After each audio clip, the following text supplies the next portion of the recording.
وَلَوْ يُعَجِّلُ اللَّهُ، اور اگر جلدی کرتا اللہ تعالیٰ، لِلنَّاسِ لوگوں کے لیے، شر نقصان کو، واقعہ، راستی جالہم جس طرح وہ جلدی مچاتے ہیں، بالخیر بلائی کے لیے، نفع کے لیے۔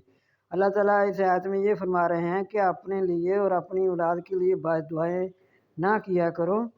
تو جس طرح تم یہ چاہتے ہو کہ ہم نیکی کی دعائیں مانگتے ہیں، بھلے کی دعائیں مانگتے ہیں، اس طرح اللہ تعالیٰ ان کو قبول کر لیتے ہیں۔ تو جو اپنے لیے بد دعا یا بچوں کے لیے بد دعا کی جاتی ہے، اللہ تعالیٰ فرماتے ہیں کہ میں ایسا نہیں چاہتا، لیکن اللہ کے پیارے رسول صلی اللہ علیہ وسلم نے فرمایا کہ بد دعائیں کرنے سے بعد آؤ، بعد وقت قبولیت کا ٹائم ہوتا ہے۔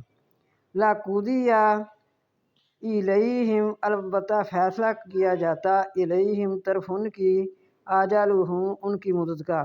جس طرح تم جلدی سے بد دعائیں کر دیتے ہو، اگر اللہ تعالیٰ اس طرح ہی چاہتے پھر تو کب کا یہ فیصلہ ہو گیا ہوتا، لیکن اللہ تعالیٰ ایسا نہیں کرتے۔ لیکن گریز کرنا چاہیے، بد دعائیں نہیں کرنی چاہیے، نہ اپنے لیے نہ اولاد کے لیے۔ فَنَذَرُ الَّذِينَ، پس چھوڑ دو ان لوگوں کو، لَا يَرْجُونَ نہیں وہ امید رہتے، لِقَاءَنَا ہماری ملاقات کی، فِي طُغْيَانِهِمْ اپنی سرکشیوں میں، یَعْمَہُونَ وہ حیران رہتے ہیں، اپنی سرکشی میں وہ حیران رہتے ہیں۔